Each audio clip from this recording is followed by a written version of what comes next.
오늘 대강절에 예배당에 나오신 사랑하는 성도 여러분, 날씨 흐름 속에 가만 보면 이때 따뜻한 사랑이 더 그리운 때가 이때이고, 또 어느 때보다 따뜻한 차 한 잔, 그런 관계가 사실 소중하게 여겨지는 계절의 흐름 우리 압니다. 오늘 본문을 쭉 묵상하고 설교 준비 안에 그 물을 한번 생각해 봤습니다. 차를 따르고 또 차를 끓여내는 주전자, 어느 정도 온도가 올라가서 끓으면 안에서 요동치잖아요. 그래서 또 격해지면 막 김을 뿜어내기도 하고, 감격이 더해지면 뚜껑까지 막 들썩거리다가 뿜어 올리는 주전자 안에 역사가 있는 것을 우리는 다 기억합니다. 제 안에 그런 감동이 있었으면 좋겠어요. 제 마음에 그런 사랑이 막 요동쳤으면 좋겠어요. 제 안에 복음에 대한 열정과 감격이 그렇게 막 김을 뿜어내듯이 눈을 통하여, 손을 통하여, 입술을 통하여 예수 그리스도는 생명이라고, 예수 안에 기쁨이 있다고 만나는 사람마다, 대하는 모든 이웃에게 주전자 안에 물이 끓듯이 그 요동치는 감동과 감격이 있듯이 그랬으면 좋겠어요. 오늘 본문 주인공으로 등장하는 사도 요한이 그런 인생이었습니다. 우리가 알듯이 사도 요한은 저 갈릴리 호숫가에 고기 잡던 하찮은 인생이었어요. 그물 던지며 사는 그을린 인생이었어요. 별 볼 일 없는 그런 평범한 사람이었습니다. 여러분이 요한 1서를 읽으십니다. 요한 2서, 요한 3서, 요한 계시록, 거기다가 복음을 가장 체계적으로 정리한 요한복음을 우리는 대합니다. 이 5권의 성경을 기록한 사람이 오늘 편지를 쓰고 있는 요한입니다. 갈릴리 바다에서 그물 던진 인생이 어떻게 이렇게 복되고 귀한 능력의 말씀을 기록할 수 있었을까요? 요한 1서를 읽어보십시오. 사랑에 대해서, 복음에 대해서, 은혜에 대해서 이렇게 체계적이고 담대하고 은혜롭게 밖에 없었어요. 성령이 그를 감화시키니까 그는 성경의 저자가 됩니다. 그는 복음의 사명자가 됩니다. 갈릴리 호숫가의 인생과 세상이 감당할 수 없는 하나님의 일꾼이 된 이 요한과 차이는 뭘까요? 무엇이 그를 그렇게 위대한 인생으로 만들고 금을 던지던 하찮은 인생이 세상이 감당할 수 없는 하나님의 능력자가 됐을까요? 그래서 한편은 소망을 가져, 하나님, 저 갈릴리 호숫가의 요한을 변화시킨 권능이 제게도 임재하면, 성령이 제게 임하면 저도 그런 능력 받아서 저 땅끝까지 증인될 수 있는 요한과 같은 인물 될 수 있지 않겠습니까? 한편은 소망을 가져요. 여러분 그렇지 않습니까? 그래서 요한은 가만히 있을 수가 없어요. 썼어요. 말해서요. 증인으로 살았어요. 감격 속에요. 이유는 하나입니다. 내가 이것을 너희에게 쓰면 너희로 우리와 함께 기쁨이 충만하게 하려 함이라. 내가 느낀 기쁨, 내가 느끼는 감격, 내가 체험한 위로부터 임하는 권능, 하나님의 역사, 하나님의 그 놀랍고 놀라운 사랑, 그거 한번 받아보면 나와 같은 인생이 된다고 전하고 싶었어요. 12월의 주제는 성탄입니다. 12월에 우리 모든 입술의 고백은 아기 예수 오심에 대한 선포입니다. 주 예수 믿으라. 그럼 너 산다. 예수 믿으라. 그럼 너 회복된다. 그러면 너의 집도 온전케 되리라.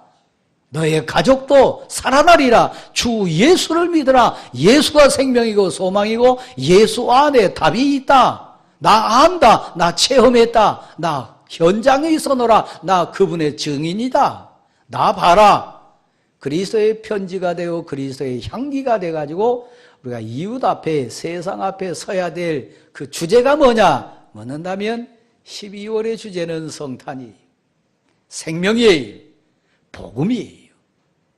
그래서 이 요한은 분명히 고백합니다. 나는 그분을 내 손으로 만져봤습니다. 그분의 따뜻하고 인자한 생명의 말씀, 진리의 말씀을 내 육신의 귀와 영의 귀가 열려서 나는 들었습니다. 나 증인입니다. 내 눈으로 봤고 내 귀로 들었고 내 손으로 만짐받은 그분은 진리의 주님, 우리의 메시아 예수 그리스도 맞습니다. 나 보세요. 나를 보세요. 그러면서 증언하는 증인으로 섭니다. 세상에서 제일 행복한 사람, 예수를 만난 사람, 세상에서 제일 복받은 사람, 증인으로 사는 사람, 할 말이 있는 사람, 간증거리가 있는 사람, 위로부터의 많은 권능을 받아가지고 달란트와 은사뿐만 아니라 그 권능의 힘으로 세상을 이기고 유혹을 이기고 죄 문제를 해결한 사람, 예수 믿는 나입니다. 성령의 불길이 우리를 데피면, 성령이 우리를 감동, 감화시키면 가만히 있지 않아요. 움직이게 돼요. 뚜껑이 들썩거리는 것처럼 입이 열리기를 원하고 손과 발이 움직이게 돼 있어요. 전하게 돼 있어요. 그렇죠? 예수는 그리스도라. 예수는 우리 죄를 다 사해 주셨다. 증이 됩니다. 그래서 요한이 갈릴리 촌 사람이었지만 성경에도 있고 유대 역사로 통해 보면 갈릴리에 무슨 선한 것이 날 수 있냐? 소외된 지역이에요. 정말 업심여김 당한 사람들 그 출세지가 어디냐? 갈릴리예요. 근데 오늘 본문에 등장하는 요한은 그런 열등의식과 갈등과 자기가 갈릴리 사람 된 것에 대해서 부끄러워하고 기죽지 않습니다. 비록 사람들은, 예수를 모르는 세상 사람들은 그곳에서 무슨 선한 것이 날 수 있냐고, 천한 곳이라고, 별 볼 일 없는 인생들 모여 사는 곳이라고 얘기하지만 오늘 본문에 등장하는 요한은 그렇지 않습니다. 내가 이것을 너희에게 쓴 것은 나 증인이다. 나처럼 너희도, 나와 함께 너희도 예수 그리스도와 사귀고 예수 그리스도와 사귐을 통해서 우리 기쁨을 충만하게 같이 나누자, 그렇게 얘기합니다. 참된 기쁨은 더해집니다.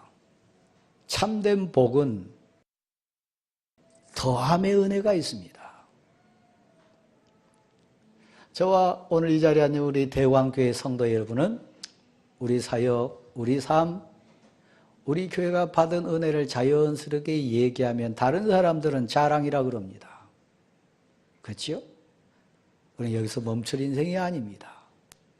더해지는 복, 더해지는 은혜를 이제 나누기를 소원하는 사명자로 응답해야 됩니다. 우리는 복음을 들었습니다. 하나님의 아들이 됐고 하나님의 딸이 됐고 천국을 선물로 받았습니다. 위로부터 임하는 성령의 권능을 받아가지고 세상 죄를 이깁니다. 내 자신을 다스릴 뿐만 아니라 세상이 감당할 수 없는 하나님의 용사들로 이미 우리는 자리매김했습니다. 거룩한 의의 옷을 입고 이제 세상을 향하여 나아갑니다. 우리 교회 캐치프레이 있잖아요. 온 민족 앞에 대광, 역사 앞에 대광, 온 열방 앞에 대광, 큰 빛의 사자들이 되는 꿈이 우리에게 있지 않습니까? 더해지는 거예요. 예루살렘과 온 유대와 사마리아와 땅 끝까지 이르러 예수는 주님이시라고, 하나님은 위대하시라고, 하나님의 높고 위대하심을 찬양할 뿐만 아니라 전하는 거예요. 내가 이것을 너희에게 쓰면 거짓으로 쓴 게 아닙니다. 꾸몄는 얘기가 아닙니다. 성령의 감동, 감화에 의해서 사도 요한이 성경 저자가 된 것처럼 우리는 복음을 써갑니다. 우리 가운데 임하시는 성령의 역사와 기적을 전하고 삽니다. 왜 대광교회에 새 성전이 필요하나요? 우리에게 왜 저 새 성전 건축은 의미가 있나요? 이 역사와 민족 앞에 살아있는 생명을 전하는 터전이요. 기쁨을 전하는 자. 어찌 보면 여러분 12월 달에 분명히 눈 올 겁니다. 그렇죠? 눈사람 만들어 보셨나요? 눈사람은요, 굴리면 이렇게 굴러가면 작아집니까? 커집니까? 제 기억으로는 눈사람 굴리면 굴릴수록 커져요. 기쁨을 나누면 나눌수록 커져요. 은혜를 나누면 나눌수록 없어져 버리거나 손해보거나, 은혜를 나누고 복음을 전하고 정말 사랑을 전하면 영원히 말라 인생 가뭄이 온 것이 아니라 눈사람이 커지듯이 기쁨이 더 커져요. 이 커지는 기쁨의 원리, 감격을 적어도 사도 요한은 알았어요. 그래서 이것을 쓰고 싶었어요. 말하고 싶었어요. 전하고 싶었어요. 여기 앉아있는 우리 모두는 복음의 증인들입니다. 12월 오늘 공적으로 온 세상 앞에 하나의 기회, 특권을 받은 게 있는데 뭐냐면 메리 크리스마스, 성탄에 대한 선포요. 아기 예수 오셨다. 메리 크리스마스. 메리는 기쁜, 즐거운 그런 뜻입니다. 크리스, 곧 예수 그리스도를 얘기합니다. 예수 그리스도 나신 날, 그 뜻입니다. 여러분 입 안에 아직도 미지근한가요? 성령의 불길이 여러분을 아직 데피지 않습니까? 그렇다면 12월을 살아가면서 하나님, 나도 증인되고 싶어요. 내 의식적으로나 내 의지로나 세상적인 가치로 대표지는 거 아닙니다. 여러분 단 한 사람이라도 감동시킬 수 있나요? 그렇지 않아요. 하나님, 내 인생에 먼저 은혜의 눈이 내리게 도와주시고 내 인생이 감동의 물구름이 되게 도와주셔서 물이 데펴지면 막 뚜껑까지 밀어 올리는 그 감동, 감격이 있듯이 하나님, 내 안에 복음에 대한 열정, 복음에 대한 기쁨, 복음에 대한 그 충만함으로, 그 기쁨으로 나와 관련된 사람에게 내가 이것을 너에게 꼭 전하고 싶다, 꼭 쓰고 싶다. 왜냐하면 내가 받은 이 기쁨, 너와 나눔으로 더 충만하게 하려 함이라. 여러분 실감이 안 되신 것 같아요. 그래서 제가 이제 설교하면서도 그런 생각합니다. 하나님, 저를 그냥 불덩이로 만들어가지고 데필 수 있는, 닿기만 하면, 그냥 보기만 해도 복음의 열기가 확 타올라가지고 그냥 이 복음의 열정이 저되었으면 좋겠습니다. 그 소원 갖는데 한번 생각해 보십시다.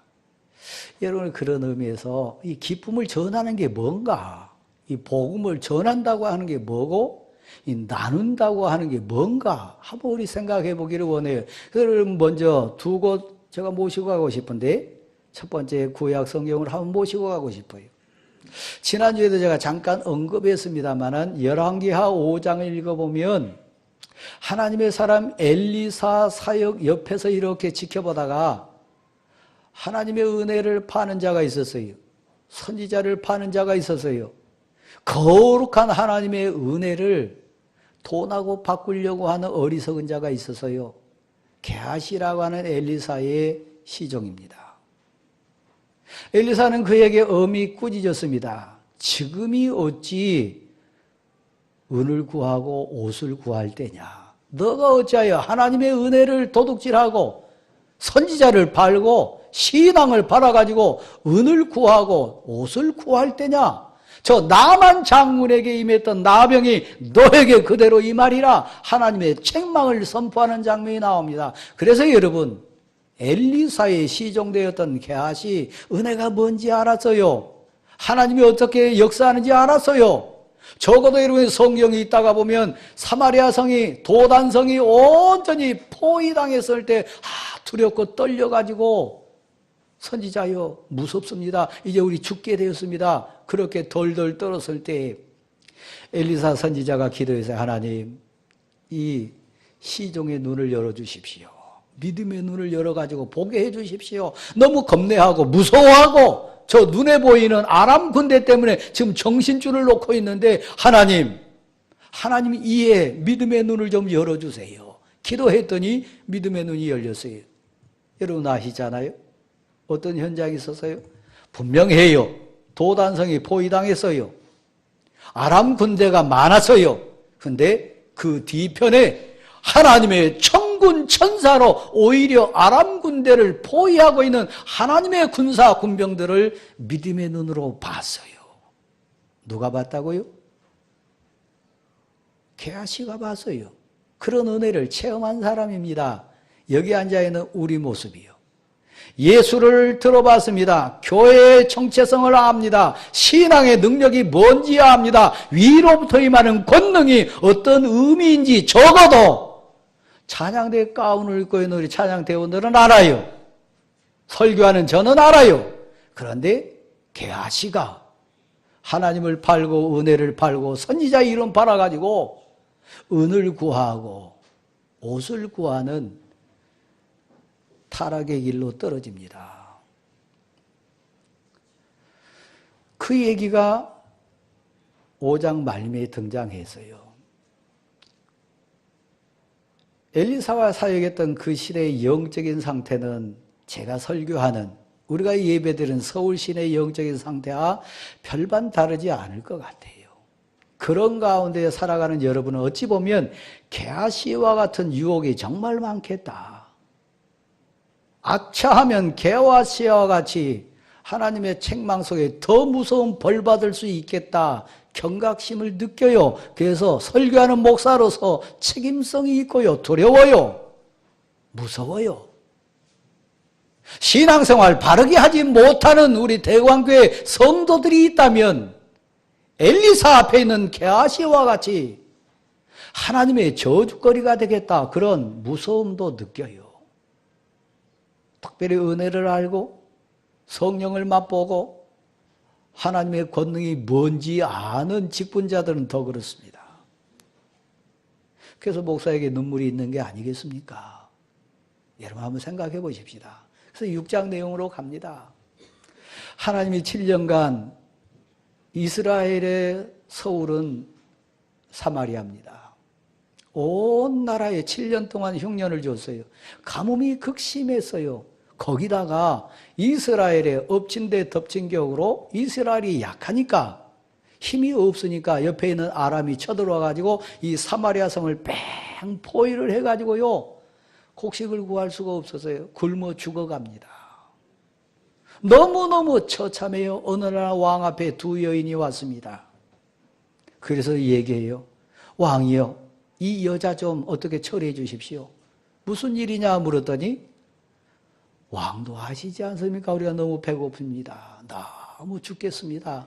그래서 이 여자하고 우리 둘이서 계획을 세웠는데 이 여자가 저한테 제안했습니다. 그 제안이 뭔가요? 우리 이렇게 죽을 수 없지 않냐. 너무 배고프니까 우리 이렇게 하자. 너에게도 아들이 있고 내게도 아들이 있는데 오늘은 너 아들 잡아먹자. 그리고 너 아들 먹은 다음에 내일은 우리 아들 내놓겠다. 두 여자가 우리 상식으로는 이해 안 되지만 그런 극한 가난과 극한 생명이 왔다 갔다 하는 상황까지 떨어진 상황 속에 타협을 해가지고 실제로 첫째 날 지금 왕 앞에 나온 여자의 아들을 잡아먹었다 그랬습니다. 문제는 그 다음이에요. 잡아먹고 이제 그러면 또 이제 시간이 지났겠지 않습니까? 우리 아들 잡아먹었으니까 이제 너 아들 내놔라 그랬어요. 그랬더니 이 여자가 자기 아들은 숨겨버렸습니다. 세상에 이런 일이 어디 있습니까? 왕이요, 이 여자. 그때 왕이 기절했다. 왕이 자기 옷을 찢으면서 통곡했다. 그런 상황이 됐어요. 여러분 가운데 혹시 가뭄이 든 분 계십니까? 여러분과 혹시 사방으로 우겨쌈을 당해가지고 포위당해서 아들, 딸을 희생시켜야 될 상황 속에 빠진 분도 혹시 계십니까? 근데 슬프게도요, 이 시대에 육신으로 아들, 딸을 잡아먹지는 않지만 영적으로 아들, 딸을 희생시키는 부모들 많아요. 자기 체면 위해서, 자기 자리 유지하기 위해서, 자기 인생적인 가치 위해서 아들, 딸 희생시키는 이 땅에 나쁜 엄마, 아빠들 많아요. 거꾸로 자녀들도 그렇고요. 자기 어머니, 아버지 희생시키는 아들, 딸들 많아요. 여러분 뉴스를 보면서 어떻게 생각합니까? 이 시대의 서울 시내의 영적인 상황, 이 시대의 대한민국의 영적인 현실 뭔가요? 어떤 유명한 정치인의 가정사를 가지고 온 나라가 뉴스거리 되지 않습니까? 그렇지 않습니까? 슬프고 슬픈, 어찌 보면 열왕기하 6장에 나오는 두 여인이 아들을 서로 잡아먹고 정말 내일은 너 아들 내놔라, 그런 상황과 너무 흡사하지 않습니까? 그런 상황에 빠뜨렸어요. 이 현장에 기쁨이 있을까요? 이 현장에 소망 보입니까? 뭐 왕인들 왕으로서 체면이 섭니까? 아니요, 없어요. 7장으로 넘어가면 이런 상황에도 주권자가 누구신 것을 겸손하게 고백시키는 장면이 나오는데, 여호와 하나님께서 이런 표현이 나옵니다. 어느 날 이 온 사마리아, 이스라엘의 서울이 포위를 당해가지고 꼼짝없이 죽어가는 상황 속에, 여러분 성 안에서도 그렇게 어려운데 우리가 5장 말미에 봤던 게하시라고 하는 사람 나왔습니다. 은을 탐하고 옷을 탐해서 선지자를 팔고 하나님의 은혜를 팔고 신앙 이름을 팔았던 그 저주받은 인생 나왔습니다. 많은 성경학자들, 많은 신학자들이 표현할 때 5장, 6장, 7장, 8장을 가면서 이 사람은 분명히 게하시일 거다. 근데 7장에 보면 그 성문 어귀에, 그 당시에는 나병이 들면, 한센병이라 그러지 않아요? 나병이 들면 공동체 안에 들어올 수 없었어요. 성읍에서 4명의 나병 환자가 굶어 죽어갑니다. 그 4명의 나병 환자가 고백합니다. 아, 저 성 안에 우리가 뻔히 아는데 저 안에서도 죽어간다. 어찌 우리에게 밥을 줄 수 있으랴? 그 안에 들어가면 아무 소망 없다. 그렇다면 어디로 가야 할까? 우리가 어찌해야 살까? 이 성을 포위하고 있는 저 아람 군대 진영으로 가보자. 어차피 죽을 목숨이니까 여기서 굶어 죽으나 저 아람 군대 진영에 가가지고 우리를 살려주면서 하는 거고, 우리를 죽으면 거기서 죽으나 마찬가지다. 그래서 결단을 합니다. 그 마음을 주신 분이 하나님이세요. 혹시 여러분 가운데 삶의 끝자락에 서신 분 계신가요? 혹시 여러분 가족 가운데 지금 극단적인 선택을 해야 될 위기 가운데 있는 가족의 눈에 떠오르신가요? 그때 4명의 나병 환자, 아람 군대 진영으로 갑니다. 7장 말씀에 보면 하나님께서 놀라운 하나님의 역사를 이루십니다. 어떠냐? 아람 군대 진영 가운데 우레소리가 발해서요, 병거 바퀴 돌아가는 소리가 들려서요, 수많은 군인들이 외치는 군마 말발굽 소리가 들리기도 하고, 군인들이 진격하는 군대의 말발굽, 그 군대 군인들 이 숫자 소리가 들리기 시작했어요. 그들이 생각하기를, 아, 우리보다 더 강한 저 애굽이, 우리보다 더 강한 저 햇사람들이 이스라엘을 돕기 위해서 오나 보다. 우리 한시라도 빨리 도망가자. 걸음아 나살라르 그러면서 다 도망가는 상황을 하나님이 만드십니다. 그때 때 맞춰서 그곳에 들여보낸 자가 누구라고요? 역사의 주인, 인생의 주권자 하나님이요. 4명의 나병 환자가 그때 그 진영에 들어갑니다. 사랑하는 성도 여러분, 고난이 지날 때, 아픔이 지날 때 우리는 하늘을 봅니다. 사방에 꽉 막혀가지고 숨 못 쉴 때 우리는 하나님을 부릅니다. 맞습니다. 왜요? 인생의 주권자가 하나님이니까요.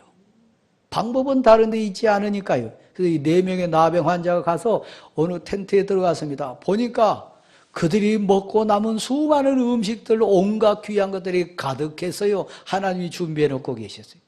막 먹었습니다. 여러분 그 장면 한번 상상해 보세요. 저도 가끔 웃으면서 얘기합니다만은 이제 배가 부르니까 어쩐다 그래요? 보여요. 앞 사람이 보이고 상황이 생각나요. 막 정신없이 먹다가 생각했어요. 제가 아까 전제를 했습니다만 그 중에 하나는 주간에 가는 나병 환자는 게하시일 거다. 그 중에 하나가 제 하나입니다.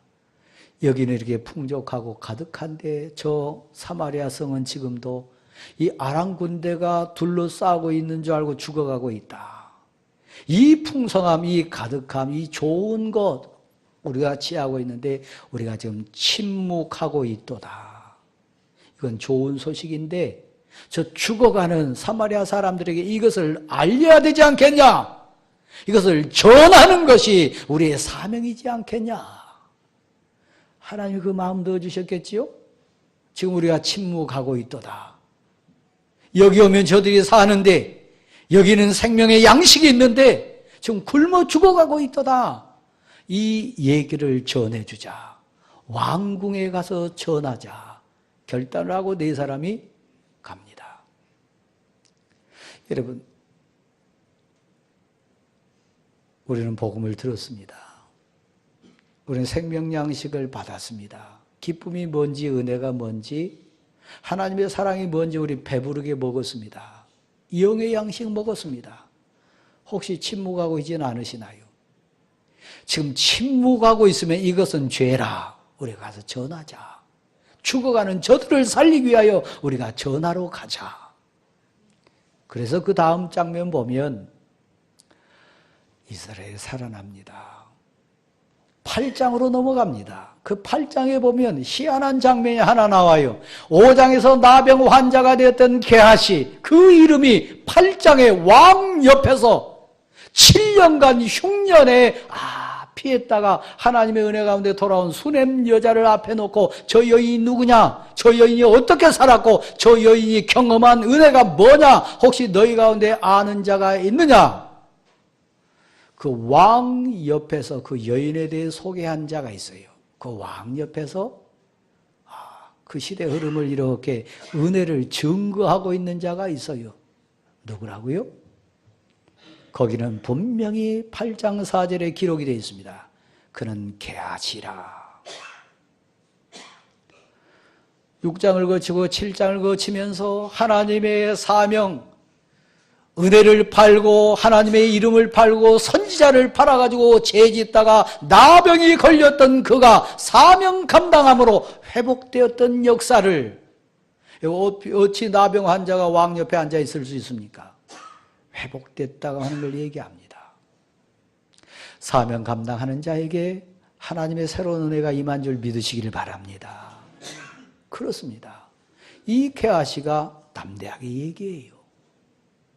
게하시가 나병 걸렸다가 나았을 때 7장을 건너가면서 그 사실을 왕궁에 알려가지고 사마리아 사람들이 살아날 때 그 몸에서 병이 떠나고 회복됐을 때 여러분 밋밋했겠어요? 그냥 그럭저럭 그렇게 반응했겠어요? 그때 주전자 물 안에 있는 물이 막 요동치듯이 하나님이 나를 고치셨도다. 하나님이 우리를 살리셨도다. 하나님이 우리에게 귀해 주셨도다. 얼마나 찬양했겠어요? 얼마나 감격했겠어요? 묻습니다. 오늘 찬양대 가운을 입고 있는 사랑하는 우리 찬양대 의원 여러분, 여러분의 그런 감격이 있나요? 그런 감동으로 찬송했나요? 여기 앉아있는 여러분은 어떻습니까? 복음은 그런 겁니다. 전하는 기쁨 내용 그겁니다. 이곳에 오면 산다. 이곳에 양식이 있다. 우리 말을 들으라. 여러분 나병 환자가 왕궁에 가서 얘기했을 때 쉽게 믿었겠어요? 그 진행하는 장면이 7장에 자세히 나옵니다. 성한 사람도 아니고 나병 환자들이 가가지고 저 지금 아랑군대 진영에 아무도 없다고 막 음식이 가득하다고 얘기했을 때 쉽게 믿었겠어요? 아니요. 요한복음 4장에 우물가의 여인이 물동이를 내려놓고 동네 가서 전했던 현장하고 똑같지 않았겠어요? 그러나 진심이지요. 정성이지요. 진정 증인됐다면, 봤다면, 만났다면, 진정 사랑하는 자라면 포기할까요? 끝까지 버틸까요? 포기할까요? 생명을 걸고 얘기할까요? 끝까지 말하는 것, 끝까지 버텨주는 것. 본 사람, 들은 사람, 아는 사람이죠. 오직 성령이 너희에게 임하시면 내가 전하는 거 아닙니다. 전할 수 있는 능력 주실 줄 믿습니다. 관련된 사람을 감동시킬 능력도 주실 줄 믿습니다. 온 유대와 사마리아와 땅 끝까지로 증인되는 힘을 하나님이 더해 주실 줄 믿습니다. 저는 한 곳 더 한번 여러분에게 소개하고 싶어요. 누가복음 2장입니다. 그곳에 가보면 중풍병자가 있습니다. 앞으로 한번 보실랍니까? 사랑하는 성도 여러분, 여기 누가복음 2장에 나오는 중풍병자의 얘기를 들을 때 여러분 어떤 마음이십니까? 저는 너무 슬프고요, 아프고요. 저는 너무너무 그 장면을 그냥 지나갈 수 없습니다. 왜냐하면 저희 아버지가 중풍병에 걸렸기 때문에요. 중풍병은 마비가 오는 겁니다. 중풍병은 삶이 무너지는 거고 중심이 무너지는 거고 가정이 깨지는 겁니다. 저는 어렸을 때 아버지가 중풍병에 걸려서 가정을 위하여 온갖 노력 다 하는 거 옆에서 많이 봤습니다. 잣나무 잎사귀를 갖다 빻아가지고 먹으면 혈액순환이 잘 돼가지고 중풍병이 나아진다. 이런저런 민간요법, 이런저런 병원 다 찾아다니는 거 옆에서 많이 봤습니다. 낫기 위해서, 가족을 다시 회복시키기 위해서, 중심을 잡기 위해서 아버지니까, 회복돼야 되니까 온갖 노력 다 하는 거 옆에서 너무너무 많이 봤습니다. 중풍병은 가정을 깹니다. 가정을 무너뜨립니다. 자기 삶이 중심이 무너진 겁니다. 마비가 오는 거죠. 그때 이 중풍병자 주변에 있는 사람들 그를 사랑했어요. 가족도 사랑했겠지요. 근데 그 장면에 보면 놀라운 장면이 나옵니다. 이 사람들이 소식을 하나 들어요. 우리 동네에 예수 그리스도 오신다. 그분에게 가면 어떤 병도 낫는다. 적어도 38년 된 병자도 나았다 그러더라. 죽었던 나사로도 살아났다 그러더라. 어떤 병이 있다 할지라도 예수 그리스도에게 가기만 하면 고침받을 수 있다. 내 사랑하는 자가 중풍병에 걸렸어요. 어떻게 해야 돼요? 사람들이 그렇게 표현되어 있습니다. 사람들이 네 사람을 동원합니다. 그 네 사람 이름은 나와 있지 않아요. 근데 분명한 것은 그들은 포기하지 않습니다. 그들은 끝까지 합니다. 사랑하니까요. 믿으니까요. 예수 그리스도에게만 가면 살아나니까요. 예수 그리스도를 만나기만 하면 이 사랑하는 자가 온전한 사람이 되고 우리 가정이 회복된다고 아는 것이기 때문에 포기하지 않습니다. 네 사람이 들것에 이 중풍병자를 데리고 갑니다. 뒷부분에 나옵니다마는 네 사람의 믿음도 그를 추천했던 사람들도 딱 하나 마음입니다. 예수 그리스도에게로 가자. 예수 그리스도를 만나게 해주자. 그분에게 가면 낫는다. 그래서 여러분 뒷부분에 보면 사람들이 너무 많아서 접근할 수 없었어요. 포기합니까? 포기 안 해요. 사랑하니까요. 지붕을 뚫습니다. 그리고 달아내립니다. 그 모든 것에 줄기로 흐르는 하나의 물은 믿음입니다. 본인에게도 믿음이 있었어요. 작은 자야, 너 믿음이 너를 구원하였느니라. 기쁨이 뭡니까? 사랑하는 성도님, 다시 제가 묻습니다. 아버지가 살아나는 거요. 내 형제가 온전해지는 거요. 예수 그리스도 만나가지고 회복되는 거요. 예수 그리스도를 전해서 고침받는 거요. 그 뒷부분에 보면 들 것을 자기 손으로 들고 감격하는 나은 중풍병자 나옵니다. 찬송은 그런 거 아니겠어요? 복음의 감동은 그런 거 아니겠습니까? 주님이 나 고치셨다. 주님이 우리 사랑하는 자를 온전케 하셨다. 온갖 세상 방법 다 동원해도 안 됐는데 예수 그리스도 만나니까 육신의 병뿐만 아니라 영혼이 치유되는 감격을 하나님이 선물로 주셨다. 이분이 그리스도라, 이분이 우리의 구세주라. 그 감격으로 만나는 게 복음의 능력 아니겠습니까? 그때 그 성경 표현에 보면 이렇게 되어 있습니다. 모두가 놀랬다. 그리고 입술이 열립니다. 그리고 손을 들고 하나님을 경배하고 찬양했다고 그랬습니다. 다시 성가대 여러분에게 묻습니다. 그 감격으로 찬송하셨나요? 그 기쁨이 있나요? 그런 뇌절하고 절박함으로 외쳤나요? 아니요. 제가 봐서는 아닌 것 같아요. 이 자리에 앉아있는 성도 여러분, 혹시 여러분 가족 가운데 예수를 만나지 못해서 복음의 능력을 몰라서 방황하고 생명 끊기를 원하는 극단적인 상황 속에 있는 가족이 있나요? 방법은 하나입니다. 예수 그리스도에게 데리고 가십시오. 예수 그리스도를 만나게 하십시오. 예수 그리스도를 소개하십시오. 포기하지 마시고 끝까지 사람들이 많아도 지붕이 있다 할지라도 지붕을 뜯는 노력을 한다 할지라도 끝까지 포기하지 마십시오. 누가 헤어집니까? 누가 버립니까? 누가 돌아섭니까? 핵심은 사랑입니다. 핵심은 소망입니다. 예수 그리스도 이 땅에 오셨습니다.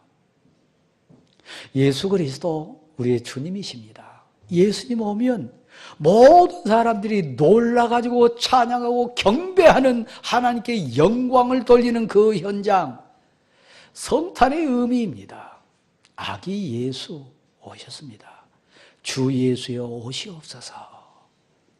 여러분 가슴에, 여러분 가정에, 여러분 삶의 현장에, 여러분 사랑하는 자에게 예수 그리스도 찾아오시기를 간절히 소원합니다. 기쁨이 뭡니까? 살아나는 거요. 회복되는 거요. 구원받은 거요.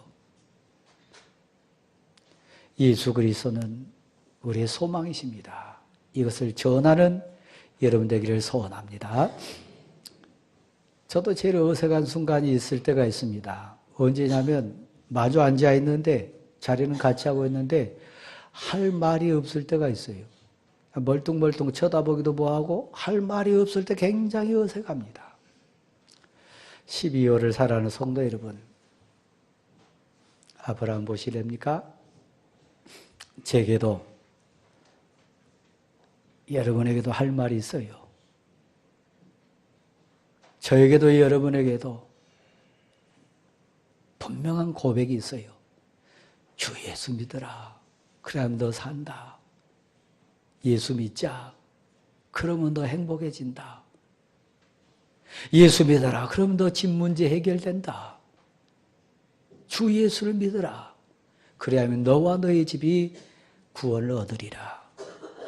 평화를 원하십니까? 소망을 원하십니까? 예수 그리스도 전하십시오. 기쁨을 원하십니까? 예수 그리스도 나누십시오. 자리에 일어나겠습니다.